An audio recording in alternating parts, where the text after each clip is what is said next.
Assalamualaikum warahmatullahi wabarakatuh. Berjumpa lagi dengan Dukun Politik Dagelan. Alhamdulillahirobbilalamin. Hasto mendapat kado Natal dan Tahun Baru yang istimewa, yaitu telah ditetapkan sebagai tersangka dalam kasus suap Harun Masiku. Pertanyaannya, kok nggak ditahan? Memang tidak semua tersangka itu harus ditahan. Ada beberapa ketentuan, yaitu kemungkinan tidak melarikan diri, kemungkinan tidak menghilangkan barang bukti, atau tidak ada kemungkinan untuk melakukan tindak pidana lagi, atau ancaman hukumannya tidak lebih dari 5 tahun. Jadi untuk kepastian ditahan tidaknya, Mas Hasto masih menunggu keputusan dari komisioner KPK. Saya bukan gembira karena Mas Hasto, meskipun saya nggak suka ya sama Mas Hasto itu ditetapkan sebagai tersangka, tetapi tidak-tidaknya hal ini telah mulai menunjukkan keseriusan KPK dalam menuntaskan kasus yang sudah sangat lama sekali ini. Jadi kasus ini kalau boleh dibilang ya memang ada tendensi politik. Tetapi menurut saya ini bukan kriminalisasi. Itu sangat berbeda. Jadi kalau kriminalisasi itu pastinya orang yang tidak bersalah diupayakan untuk menjadi bersalah. Tetapi kalau ada unsur politis pastinya iya. Karena kasus ini kan sudah sangat lama. Tentunya kenapa tidak dibongkar pada waktu itu? Ya karena presiden dan partainya masih berkuasa, masih bersatu lah. Sekarang kan sudah tidak bersama lagi. Pastinya jika memang itu benar-benar terjadi suatu tindak pidana, ya pasti ada upaya untuk mencoba melindungi atau menutupi. Tetapi kalau hari ini dibuka, ya pastinya ada unsur politis. Siapa yang merasa nanti diuntungkan. Jadi kemarin itu sudah banyak drama dari partai PDIP ini. Kalau saya bilang ya ini memang partai yang paling berisik. Jadi nggak salah kalau ada yang bilang ini mirip token listrik di rumah kita. Jadi kalau sudah pulsanya habis itu berisik sekali. Itu persis di depan rumah itu. Rumah kosong, tapi sama sekali saya tidak ada unsur kebencian seperti channel-channel yang mampus lu atau gimana, tidak. Jadi mudah-mudahan dengan ditetapkannya Hasto Kristianto ini sebagai tersangka itu nanti akan membuka kotak Pandora. Sebenarnya apa masalah dari Harun Masiku ini? Kemarin di acara Aiman itu terjadi perdebatan antara Rocky Gerung dengan Bonyamin dari Maki Masyarakat Anti Korupsi ya kalau tidak salah, yang mempermasalahkan masalah Harun Masiku ini. Saya sependapat dengan Pak Rocky Gerung, dengan Bung Rocky Gerung, karena memang kasus Harun Masiku itu sebenarnya kan kasus suap, bukan kasus korupsi. Jadi kalau kita menilik dari kasusnya yang hanya suap itu, tentunya ini tidak ada atau negara tidak dirugikan. Karena yang terjadi adalah penyuapan terhadap komisioner KPU Pak Wahyu Setiawan. Jadi Bung Rocky itu menyampaikan di sana. Jadi kenapa Harun Masiku ini masih saja dipermasalahkan? Toh bisa disidangkan secara in absentia tanpa kehadiran dari tersangka. Jadi tidak ada unsur korupsi, tidak ada uang negara yang diambil.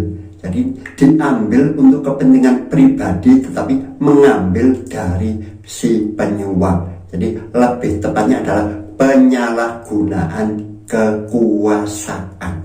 Kalau mau mengusut kasus korupsi, itu masih banyak kasus korupsi yang jauh lebih besar dan jauh lebih penting dari kasus Harun Masiku ini. Tetapi kenapa kasus Harun Masiku ini masih saja di blow up terus menerus sampai saat ini, padahal negara tidak dirugikan. Tetapi menurut hemat saya, yang dirugikan adalah sistem di operasi.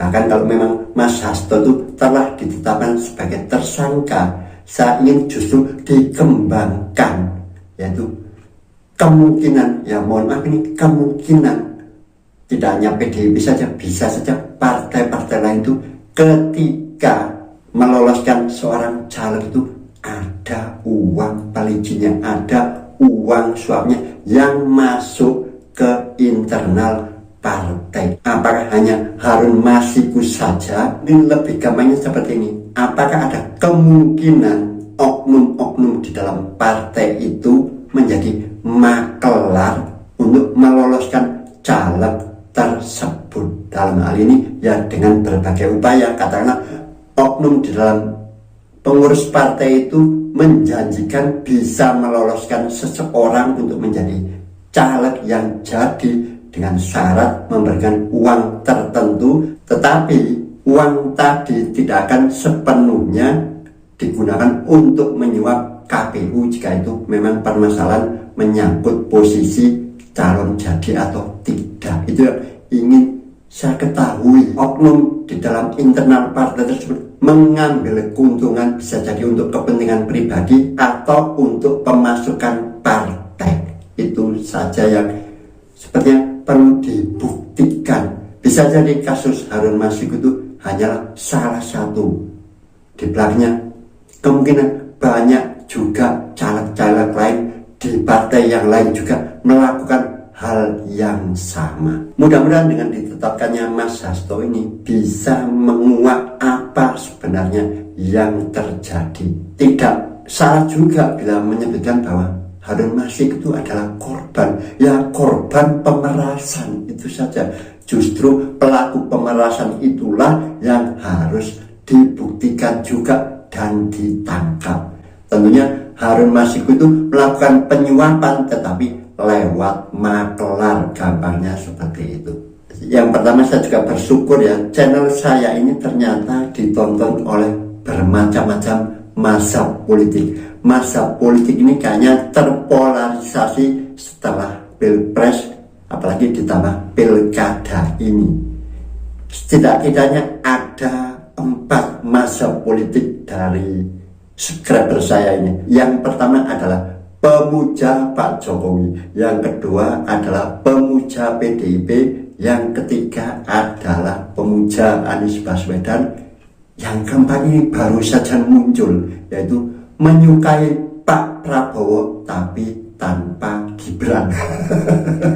Salah satunya PDIP, Prabowo yes, Gibran no, dan Said Didu dan teman-temannya. Ini memang sudah terpolarisasi dan saya menghargai siapapun mazhab Anda, apapun mazhab Anda yang menonton channel ini. Tetapi yang menjadi saya sedih, channel ini tidak akan bisa berkembang seperti channel-channel yang khusus memang ya membahas salah satu mazhab saja. Misalkan ada yang selalu membenci PDIP saja, selalu membuat konten-konten yang melulu membenci PDIP, menghujat PDIP. Ya besar akhirnya seperti Pak Belar, Agri Fanani dan lain-lain banyak. Dan juga sebaliknya ada channel selalu membuat konten yang membenci Pak Jokowi seperti 2045 TV, seperti Rocky Gerung, Refli Harun. Itu selalu membuat konten yang selalu menyerang Pak Jokowi. Jadi itu bisa besar. Lah saya ini enggak, karena ya memang saya tidak punya kepentingan apapun terhadap politik ini. Mari kita itu berpikir secara waras saja ya, secara tanpa melibatkan perasaan dalam memahami politik. Jadi jangan gunakan perasaan kita, bebaskan perasaan dari suka dan benci yang berlebihan terhadap sesuatu, terhadap seseorang, terhadap partai manapun. Karena namanya politik tidak akan pernah itu hitam dan putih, selalu di wilayah abu-abu. Jadi kalau mau berpolitik ya harus sedikit munafik dan rai gede. Tetapi ada yang jauh lebih penting dari ditetapkannya Mas Hasto ini sebagai tersangka. Ini akan melengkapi naskah atau materi drama yang sudah lama dipersiapkan PDIP ya sebagai senjata pamungkas, yaitu PDIP akan memainkan drama sebagai yang teraniaya, yang terzolimi. Mereka seperti biasa menggunakan jurus andalannya adalah playing victim. Jadi ditetapkannya Mas Hasto ini sebagai tersangka akan melengkapi materi yang kemarin sudah ada. Yang jelas sebentar lagi PDIP ini akan melakukan kongres. Mereka menengarai bahwa kongres ini akan diawut-awut, akan diopo-opo. Mereka sudah menarasikan bahwa ada unsur cawe-cawe dari Pak Jokowi. Lalu Pak Jokowi itu loh sudah tidak menjabat, kok selalu menjadi kambing hitam. Ini yang saya herankan dari PDIP. PDIP itu tidak berani secara terang-terangan menyerang Pak Prabowo. Kemarin dia bilang ada keterlibatan Partai Coklat. Yang berkuasa sekarang kan Pak Prabowo. Kenapa masih mengkaitkan kepolisian dengan Pak Jokowi? Pak Jokowi sudah tidak ada hierarki dengan kepolisian. Pak Jokowi sudah menjadi masyarakat sipil itu loh. Kenapa nggak berani secara terus terang menyerang Pak Prabowo? Ya karena saya tahu salah satu fraksi kubu di PDIP itu sebenarnya sudah berada di dalam pemerintahan. Ya siapa lagi kan udah jelas, Mbak Puan sebagai ketua DPR dan Pak Bambang Pacul sebagai wakil ketua MPR. Itu artinya mereka sekarang ini ada di dalam bagian dari pemerintahan. Nah kalau mereka menyerang dari pemerintahannya ada, saya yakin Undang-Undang MD3 itu adalah ancaman untuk tidak menjadikan pemilik suara terbanyak dalam pileg itu untuk menjadi ketua DPR. Jadi PDIP sudah mengantongi materi naskah untuk memainkan drama sebagai pihak yang terzolimi, lagi-lagi akan playing victim, yaitu tetap saja mengkambing hitamkan Pak Jokowi sebagai biang kerok dari beberapa permasalahan yang menimpa PDIP, mulai dari kekalahan Pilpres sampai penurunan suara pileg, dan yang terakhir adalah kekalahan beberapa daerah di pilkada. Padahal PDIP juga banyak menang di tempat lain, tetapi pokoknya yang kalah dia mencurigai ada campur tangan dari Pak Jokowi. Nggak bilang campur tangan dari pemerintah atau Pak Prabowo, kan lucu itu. Yang kedua kemarin yaitu pemberedelan pameran lukisan dari Pak Yos Suprapto itu sekarang dikait-kaitkan PDIP seperti mendapat naskah baru, materi baru, karena di sana sepertinya ada lukisan dari Pak Jokowi. Jadi sang kurator itu tidak mengizinkan beberapa lukisan itu untuk diikutkan dalam pameran, tetapi pelukisnya tidak setuju, maunya ya semua lukisannya akan dipamerkan. Ini yang jadi masalah. Jadi PDIP mengambil kesempatan ini sebagai ini adalah bagian dari upaya Pak Jokowi untuk masih cawe-cawe. Dan naskah pelengkap yaitu tadi dengan ditetapkannya Hasto sebagai tersangka dalam kasus suap Harun Masiku. 3 poin ini akan dibawa sebagai bekal materi untuk memainkan sandiwara playing victim, berperan sebagai korban. Kan memang ini senjata pamungkas. Kenapa? Katakanlah nanti memang benar-benar di dalam kongres nanti terjadi perpecahan, mereka akan menyampaikan inilah sudah kita sampaikan kemarin, ada indikasi sekarang terbukti cawe-cawe dari Pak Jokowi, tapi mereka nggak mau menyebutkan cawe-cawe dari Pak Prabowo. Tapi katakanlah mereka akan sukses dalam melaksanakan kongres, mereka akan bilang kita ini sangat kuat, tidak mudah diintervensi. Jadi 2 skenario itu sudah disiapkan. Kalau gagal ya tetap menang, kalau berhasil juga tetap menang. Seperti itulah yang dimaksud playing victim, senjata pamungkas dari PDIP. Isu terakhir yang paling menarik adalah adanya baliho dan spanduk yang menyerang Megawati. menurut Mas Adi Prayitno, ini ada beberapa kemungkinan. Siapakah dalang atau pelaku dari pemasangan spanduk ini? Yang pertama adalah ya pihak-pihak yang selama ini diserang oleh PDIP. Bisa Pak Prabowo dan juga bisa Pak Jokowi. Yang kedua, kemungkinan adalah kader-kader yang telah dipecat PDIP. Ada 27 kader. Dan disitu kan juga 27 itu termasuk juga Pak Jokowi dan keluarga. Dan yang ketiga ini yang sangat mungkin adalah dari internal partai sendiri yang merasa tidak puas atas kepemimpinan Ibu Megawati.